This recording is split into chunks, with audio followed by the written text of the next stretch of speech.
हाय दोस्तों, आज हम कक्षा 12th के हिंदी के काव्य खंड के चैप्टर नंबर 1 का ऑब्जेक्टिव क्वेश्चन करेंगे, जिसका नाम है कड़वक। कड़वक के ऑब्जेक्टिव क्वेश्चन को करेंगे। ऑब्जेक्टिव 13 ऑब्जेक्टिव क्वेश्चन लिए हैं, जो कि बहुत बार पूछे गए और आने की संभावना बहुत अधिक है इसका। चलिए पहले हम इसका इंट्रोडक्शन ले लेते हैं, जो कि लेखक का इंट्रोडक्शन होता है, उसी से ज़्यादातर क्वेश्चन आता है। तो पहले चलिए हम इंट्रोडक्शन ले लेते हैं। इंट्रोडक्शन में तो ये जो कड़वक है, कड़वक जो लिखा गया है वो कड़वक लिखा गया है मलिक मोहम्मद जैसी के द्वारा। मलिक मोहम्मद जैसी के, और इसके लेखक जो है मलिक मोहम्मद जैसी है। इसका जन्म जो हुआ है अनुमानित है 1492 15वीं शताब्दी में। तो बहुत अनुमानित लगाया गया, आज का बात नहीं, बहुत दिन का बात है। और इसका जो निधन हुआ है वो हुआ है 1548 में, ये भी अनुमानित दिया गया। और इसका जो निवास स्थान है वो जायस अमेठी उत्तर प्रदेश से, और ये यूपी के हैं। और इसके बारे में कुछ जान लेते हैं। तो इसके बारे में और जान लेते हैं। ये इसका एक आँख खराब था, जो कि आँख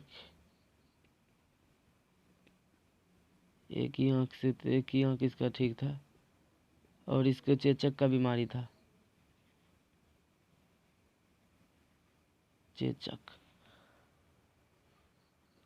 इसको चेचक बीमारी था, और ये फकीर थे।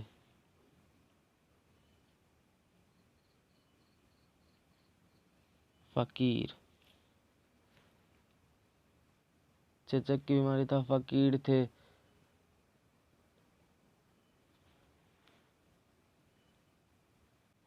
और इसके कृतियाँ के बारे में बात करें तो ये बहुत सारी कृतियाँ लिखे गए हैं, जिसमें से एक महत्वपूर्ण है पद्मावत हो गया। फिर इसका अखरावट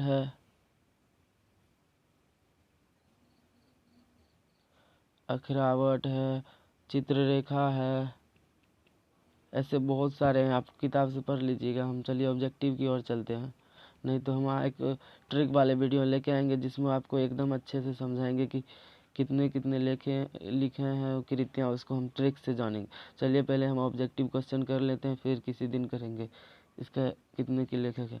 जो पहला क्वेश्चन शुरू हो रहा है कि कहता है कि कड़वक के कवि कौन है। हम अभी बताए थे कि कड़वक का कवि कौन थे। तो पहला ऑप्शन नंबर ए कहता है Kabirdas, option number B Surdas, option number C Malik Muhammad Jayasi, option number D नावादत्त। तो इसका करेक्ट आंसर क्या है, आप सब बता सकते हैं। तो हम चलिए इसका करेक्ट आंसर देखते हैं। इसका करेक्ट आंसर होगा जो कि है मलिक मोहम्मद जैसी।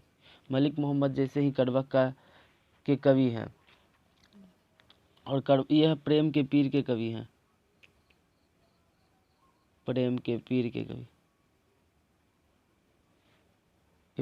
पीर के कवि हैं। चलिए और आगे क्वेश्चन देखते हैं। दूसरा नंबर क्वेश्चन क्या कहता है। दूसरा नंबर क्वेश्चन कहता है कि मलिक मोहम्मद जैसी की कविता कौन सी है। जो मलिक मोहम्मद द्वारा लिखी गई कविता है वह कौन है। पहले option number A Putra Viyog, option number B Kadvak, option number C Usha, option number D Haar Jeet. तभी आप जान चुके होंगे कि जो मलिक मोहम्मद जैसी द्वारा लिखी गई कविता है वो कड़वक है। कड़वक एक कविता है, याद रखिएगा, जो कि मलिक मोहम्मद जैसी द्वारा लिखा गया है, और जिसका जन्म हुआ है जो 1492 में इसका जन्म, वो भी अनुमानित, और 1548 में इसकी मृत्यु हुई है। और इसका जन्म हुआ है यूपी में, जिसे उत्तर प्रदेश आप सब कहते हैं। इसका शॉर्ट नाम है यूपी। हम अगले क्वेश्चन देखते हैं। अगले क्वेश्चन क्या है। अगला क्वेश्चन कहता है कि मलिक मोहम्मद जैसी का जन्म कब हुआ था। अभी हम बताए थे कि क्या था। तो चलिए हम पहले देख लेते हैं ऑप्शन के हिसाब से क्या क्या दिया हुआ है। ऑप्शन ए में दिया गया है कि 1450, ऑप्शन बी में 1485, ऑप्शन सी 1492, ऑप्शन डी 1496। तो इसका करेक्ट आंसर होगा ऑप्शन सी 1492। हम पहले ही बता चुके थे, इंट्रोडक्शन में दे चुके थे, जो कि 1492 वो भी अनुमानित है। चलिए हम अगले क्वेश्चन की ओर चलते हैं। अगला क्वेश्चन क्या है देखते हैं। हम टॉप 13 क्वेश्चन ऐड किए हैं। तो अगला क्वेश्चन कहता है कि जयसी का जन्म किस प्रदेश में हुआ था। तो पहला क्वेश्चन, जो पहला ऑप्शन नंबर ए है, ऑप्शन नंबर ए में कहता है Uttar Pradesh. Option number B है, option number B Madhya Pradesh, option number सी Andhra Pradesh, option number D इनमें से कोई नहीं। तो इसका करेक्ट आंसर होगा ऑप्शन नंबर ए। हम पहले ही बता चुके थे कि ऑप्शन नंबर ए, इसका जन्म यूपी में हुआ है, अमेठी के गांव में, अमेठी उत्तर प्रदेश। चलिए क्वेश्चन नंबर 5 देखते हैं, 5 में क्या है। क्वेश्चन नंबर 5, चलिए क्वेश्चन नंबर 5 को पढ़ते हैं। क्वेश्चन नंबर 5 कहता है कि जयसी किस तरह के कवि थे। पहले ऑप्शन नंबर ए में भक्ति कवि एवं सूफी कवि, श्रृंगारिक कवि, इनमें से कोई नहीं। तो इसका करेक्ट जो आंसर है, याद रखिएगा, ये बहुत ही इंपॉर्टेंट क्वेश्चन है, इंपॉर्टेंट क्वेश्चन। इसका करेक्ट आंसर होगा बी, जो जयसी एक सूफी कवि है। सूफी कवि, कैसी कवि है, सूफी कवि। 5 का करेक्ट आंसर होगा ऑप्शन नंबर बी। चलिए अगले क्वेश्चन को देखते हैं क्या है। जो अगला क्वेश्चन होता है 6 नंबर का क्वेश्चन पूछता है कि कहता है कि जयसी का जन्म स्थान कहाँ है। जयसी का जन्म स्थान बताइए। तो जयसी का जन्म स्थान पहला इलाहाबाद, दूसरा क्वेश्चन नंबर 6 का है। तो option number A Allahabad, option number B Banaras, option number C Kanpur, option number D Amethi. तो इसका करेक्ट आंसर क्या होगा। इसका करेक्ट आंसर होगा ऑप्शन नंबर डी, अमेठी में, अमेठी के गांव में, और यूपी में हुआ था। अमेठी के यूपी वाले गांव, यूपी के अमेठी गांव में हुआ था। और क्वेश्चन नंबर 7 देखते हैं क्या होगा। टॉपिक क्वेश्चन है ये सब। चलिए ऑप्शन नंबर 7 देखते हैं क्या होगा। जयसी के पिता का नाम क्या था। जयसी के पिता का नाम आपको हम बता दें। ऑप्शन नंबर ए में क्या, ऑप्शन नंबर ए में शेख मोहम्मद, शेख यमरेज, शेख पवरेज, इनमें से कोई नहीं। तो इसका सही करेक्ट ऑप्शन हो जाए ऑप्शन नंबर बी। ये भी गलत लिखा है यहाँ, शेख ममरेज होगा। आप सब सही कर लीजिएगा, शेख ममरेज, शेख ममरेज होगा, शेख ममरेज, याद रखिएगा, शेख ममरेज। ऑप्शन में नहीं दिया गया, गलती लिख दिया है गया। चलिए अगले क्वेश्चन की ओर चलते हैं हम। अगले क्वेश्चन नंबर कहता है कि क्वेश्चन नंबर 8 कहता है कि जयसी थे, जयसी क्या थे, धनवान थे, पहलवान थे, फकीर थे, इनमें से कोई नहीं थे। तो हम शुरू में बता चुके थे क्या थे। चलिए हम क्वेश्चन नंबर का आंसर, सही आंसर देखते हैं क्या होता है। तो इसका करेक्ट आंसर हो जाएगा ऑप्शन नंबर सी, सी होगा। क्या थे, जयसी एक कवि थे, जयसी एक कवि तो थे ही, फकीर थे, तथा ये एक किसान भी थे, किसान भी थे, याद रखिएगा, ये किसान थे, फकीर थे। चलिए हम अगले क्वेश्चन की ओर चलते हैं। चलिए क्वेश्चन नंबर 9 क्या कहता है। कहते हैं जायसी हिंदी साहित्य के किस काव्य धारा से जुड़े हैं। ऑप्शन नंबर ए ज्ञान मार्गी शाखा, ऑप्शन नंबर बी प्रेम मार्गी शाखा, ऑप्शन नंबर डी सी कृष्ण मार्गी शाखा, ऑप्शन नंबर डी सगुन भक्ति काव्य। तो इसका करेक्ट आंसर जो होगा ऑप्शन नंबर होगा बी, ऑप्शन नंबर बी, ये प्रेम मार्गी शाखा के कवि हैं। तो ये भी याद रखिएगा कि जयसी एक प्रेम मार्गी शाखा के कवि हैं। चलिए हम अगले क्वेश्चन की ओर बढ़ते हैं, बहुत ही इम्पोर्टेंट क्वेश्चन है ये सब। जो 10 नंबर क्वेश्चन कहता है, 10 नंबर जो क्वेश्चन का है, 10 नंबर, जयसी किस काव्य की भाषा, जयसी की काव्य की भाषा कौन सी थी। Option number A Khari Boli, option number Braj, option number C Awadhi, option number D अरबी। तो इसका करेक्ट आंसर होगा ऑप्शन नंबर सी, अवधी भाषा थी, अवधी थे। ऑप्शन नंबर सी जयसी की काव्य भाषा थी जो अवधी थी, याद रखिएगा। चलिए ऑप्शन नंबर, और क्वेश्चन नंबर हम 11 के पास आते हैं। 11 के होता है कि जयसी के काव्य का मुख्य रस क्या था। तो इसका मुख्य रस, चलिए ऑप्शन पहले देखते हैं क्या है। ऑप्शन पहला बी वात्सल्य रस, ऑप्शन नंबर बी सिंघार रस, ऑप्शन नंबर सी वीर रस, ऑप्शन नंबर डी इनमें से कोई नहीं। तो इसका करेक्ट आंसर हो जाएगा सिंघार रस, ऑप्शन नंबर बी। 11 का ऑप्शन नंबर बी, जैसी के काव्य का मुख्य रस था सिंघार रस। चलिए आगे बढ़ते हैं अगले क्वेश्चन की ओर। 12वां नंबर क्वेश्चन क्या कहता है? 12वां नंबर क्वेश्चन कहता है, जैसी ने रत्नेश तथा पद्मावती की कथा को किस प्रकार जोड़ा है? प्रेम द्वारा, भक्ति द्वारा, रक्त लुई रू द्वारा, इनमें से कोई नहीं। तो इसका करेक्ट आंसर होगा ऑप्शन नंबर सी। जो ऑप्शन नंबर सी है, रक्त रूप लुई द्वारा जोड़ा गया। जैसी ने रत्नेश तथा पद्मावती की कथा को इसी तरह जोड़ा है। किसके तरह? रक्त रूप लोई द्वारा। चलिए अब अगले क्वेश्चन की ओर बढ़ते हैं। अगला क्वेश्चन हमारा है कि जैसी ने रत्नेश एवं पद्मावती की कथा को किसके द्वारा सींचा है? अपने आंसुओं द्वारा, गंगा जल से, इनमें से किसी नहीं। तो ऑप्शन नंबर ए में बोलता है अपने आंसू द्वारा, ऑप्शन नंबर बी में बोलता है गंगा जल से, ऑप्शन नंबर सी कहता है जल से, ऑप्शन नंबर डी इनमें से कोई नहीं। तो इसका करेक्ट आंसर जो होगा ऑप्शन नंबर ए होगा। अपनी आंसुओं से सींचा है जैसी ने इस रत्नेश एवं पद्मावती की कथा को, अपने आंसुओं से सींचा है। Option number A correct answer है।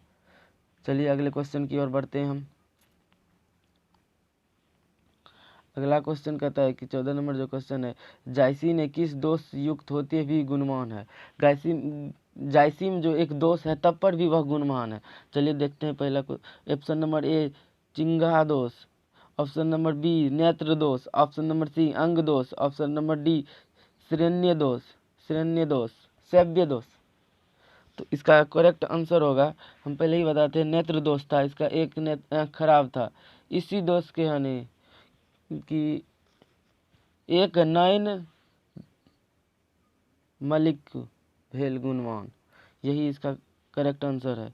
जैसी जो है एक नेत्र के थे, जैसी के पास एक ही नेत्र था, एक नेत्र में दोष था उसका, लेकिन तब पर भी वह गुणवान था। आइए क्वेश्चन नंबर 15 देखते हैं। 15 नंबर क्वेश्चन कहता है कि जैसी का काव्य किस प्रकार गंभीर एवं व्यापक है? सरोवर की भांति, कुएं की भांति, समुद्र की भांति, नदी की भांति। तो जो ऑप्शन नंबर बी सी जो है समुद्र की भांति गंभीर थी। जैसी का कवि समुद्र के जैसा गंभीर है। आप पढ़िएगा तो आपको बहुत अच्छे से पता चल जाएगा कि कैसी कविता है। चलिए क्वेश्चन नंबर 16 को देखते हैं। 16 क्वेश्चन नंबर कहता है कि इनमें से प्रेम के पीर के कवि हैं हमको। चलिए देखते हैं। Option number A Jayasi, option number B Navadas, option number C Surdas, option number D Kabirdas. तो हम स्टार्ट में ही बता चुके थे कि जायसी जो है प्रेम के पीर के कवि है। प्रेम के पीर के कवि कौन है? Jayasi, option number A correct answer है। चलिए हमारा 16 हो गया। 17वां नंबर क्वेश्चन को देखते हैं क्या। 17वां नंबर क्वेश्चन जो है, कड़वक कहाँ से लिया गया? जो है ये कड़वक कविता है वह किस ग्रंथ से लिया गया? पहला जो ऑप्शन नंबर ए है उसमें आखिरी कलाम, अखरावट, मधुमालती या पद्मावत। तो ये जो है ये पद्मावत से लिया गया, ऑप्शन नंबर डी। कड़वक कहाँ से लिया गया? कड़वक जो कि पद्मावत से लिया गया, याद रखिएगा। ये बहुत इम्पोर्टेंट क्वेश्चन है, ये पूछे जा सकते हैं इस बार एग्जाम में। चलिए हम जाते हैं 18 नंबर क्वेश्चन को देखते हैं क्या है। आगे बढ़ते जाइए। 18 नंबर क्वेश्चन कहता है कि कड़वक के रचिता सूरदास, कबीरदास, जैसी, तुलसीदास। तो इसका आप सब जान चुके होंगे कौन हैगा। तो चलिए इस बार हम जैसी का पूरा नाम लिख देते हैं। तो जैसी का पूरा नाम है मलिक मोहम्मद जैसी। इसका पूरा नाम है मलिक मोहम्मद जैसी, जो कि कड़वक के रचिता है। कड़वक के रचिता कौन है? मलिक मोहम्मद जैसी। चलिए हम क्वेश्चन नंबर 19 के पास चलते हैं। 19 के देखते हैं क्या होता है। 19 कह रहा है कि जैसी रचित पद्मावत किस भाषा का है? जैसी जो रचे है पद्मावत वो किस भाषा का है? तो जैसी द्वारा रचित पद्मावत, पहला अवधी, दूसरा ब्रज, तीसरा खरी बोली, तीसरा मैथिली, चौथा मैथिली। तो इसका करेक्ट आंसर होगा ऑप्शन नंबर ए अवधी है। अवधी भाषा में लिखी गई है इसका,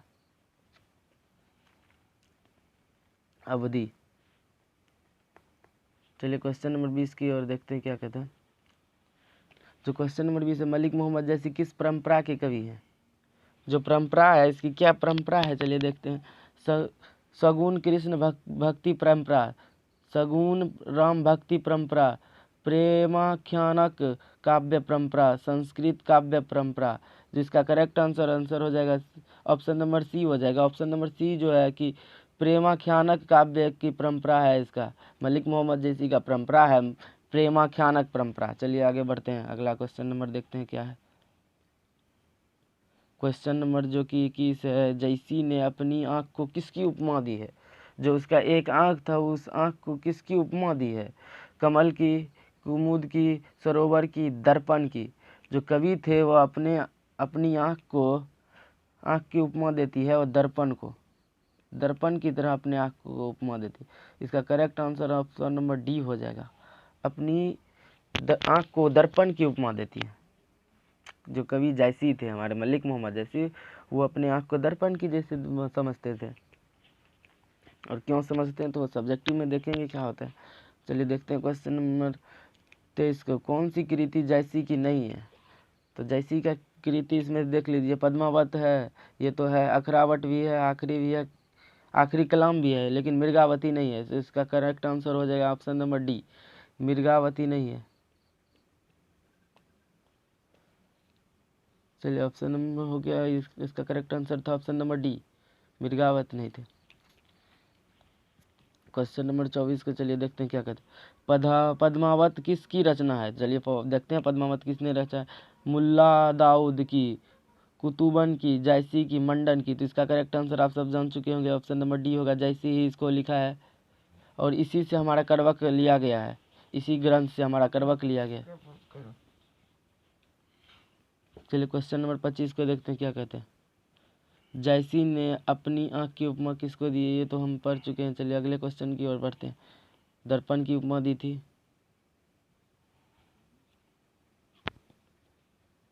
26 नंबर क्वेश्चन, जो लही अभी डाभ न होई तो लही, जो लही जब तक आम में डाभ ना आई तो लही सुगंध ना आई। क्या होगा? सुगंध। तब तक सुगंध नहीं आएगा जब तक हमारे आम में डाभ पत्तियां ना लग जाए, यही होगा इसका करेक्ट आंसर। यहाँ सुगंध होगा। जो 16 नंबर का correct answer option number B होगा। जो लही अबही मतलब आम होता है, अबही मतलब आम होता है। जो लही जब तक आम में डाभ ना आई तब तक सुगंध ना हुई, जो पत्तियां लगती हैं उस पर। चलिए इसका तो आंसर क्वेश्चन नंबर हो गया। चलिए 27 नंबर का कहते हैं। धनी सो डैश डैश जस कीरत जासू, फल मरे पर मरे न बासु। इसका होगा ऑप्शन नंबर सी कि धनी सो परुख जस कीरति जासू, फूल मरे पर मरे न भासु। कि फूल तो मर जाता है, फूल तो मर जाता है, लेकिन उसका बांस जो नहीं मरता है, जो सुगंध है, सुगंध उसका कभी नहीं मरता है। फूल मर जाता है भले। चलिए अगले क्वेश्चन। तो क्वेश्चन इसका समाप्त हो चुका है, हम उसका ऑब्जेक्टिव क्वेश्चन कर चुके हैं। चलिए अब